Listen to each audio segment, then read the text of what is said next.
England sends lead despite 3 Pakistan centurions in first test. England found ways to take wickets and sensed a good lead despite hundreds from 3 Pakistan players on the third day of the opening test in Rawalpindi Saturday. Pakistan were 499-7 at stumps with Agha Salman, 10, and Zahid Mahmood, yet to score, at the crease, still trailing England's mammoth 657 first innings total by 158 runs, with 3 wickets in hand. Pakistan were 413-3 after tea, but 4 wickets in the final session have given England a sniff. First, Ollie Robinson had Sod Shakil caught behind Barber/Wall Jacks to point. Mohammad Rizwan was caught at mid-wicket off James Anderson, and Naseem Shah hit Jacks to deep mid-wicket. Pakistan close on 499-7, still 158 runs behind with 2 days left.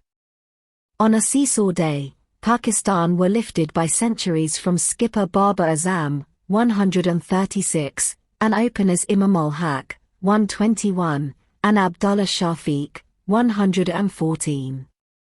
But England took 3 wickets in the first session, none in the second and 3 again before the close to put themselves in a better position.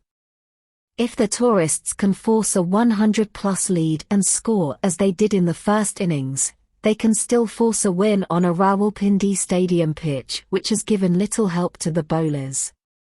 Spinners Wall Jacks, 3-132, and Jack Leach, 2-160, shared the early spoils, while the pace duo of James Anderson and Ollie Robinson took a wicket each. Jack said Azam's wicket gave England an edge. "That wicket was almost the game-changing moment," he said. "It was a great day for us, 7 wickets in the day, and as the match goes on, the pitch will get more turn." Saturday's final session belonged to Azam, who hit 19 boundaries and a 6 for his first Test 100 against England. He cracked a boundary towards cover off opposition skipper Ben Stokes to reach his 8th career Test century, this coming off 126 balls and studded with 13 boundaries. Jacks forced a miscued drive off Azam to get him caught at point, and in the next over Mohammad Rizwan played straight into the hands of mid-wicket off Anderson. Debutant Sod Shakil, who added 123 for the 4th wicket with Azam, was caught behind off Robinson soon after the tea interval. Haq admitted Pakistan can still come under pressure. "There is wear and tear in the pitch, it's keeping slightly low and will definitely change in the last 2 days," he said. "But we have encountered such situations before, so a lot will depend on the first session tomorrow." Earlier, Azam upped the tempo in the second session after Pakistan lost centurions Shafiq, 114, Haq, 121, and Azhar Ali, 27, before lunch. The centuries by Shafiq and Haq meant for the first time in 146 years of Test cricket the openers of both teams reached 3 figures in the first innings. Their 225-run opening stand, a Pakistan record against England, is also the first time in Test history that 2 200-plus opening partnerships were made, following Zach Crawley and Ben Duckett's 233-run partnership for the visitors. Pakistan started the day on 181 without loss, and Shafiq, 89 overnight, was the first to 3 figures with a sharp single off Joe Root.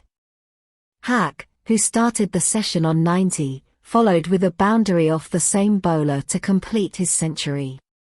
They both now have 3 Test centuries and successive hundreds at the venue, having also reached 3 figures against Australia in March this year.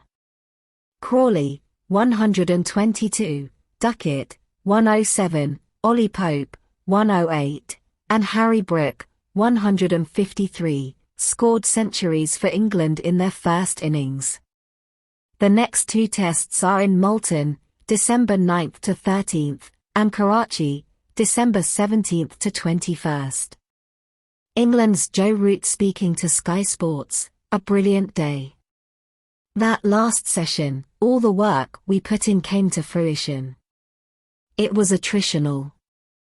We had to be creative throughout the day and we got our rewards at the end. If you feel like you have no chance, then you make it extremely hard. But we stuck together, tried to make it fun and interesting and get them to think outside the box. As far as they are behind, it still gives us a real opportunity to go and win this test match. You know, with our team and the way we play our cricket, that we will be making sure we give ourselves a chance of winning the game. We aren't interested in drawing, we want to give us the best chance of winning, and if Pakistan are good enough to beat us, then so be it. We have 3 big wickets to take in the morning, then we will try and crash some around and get up to a reasonable total. I'm sure there's lots of entertaining cricket to be played in the next couple of days.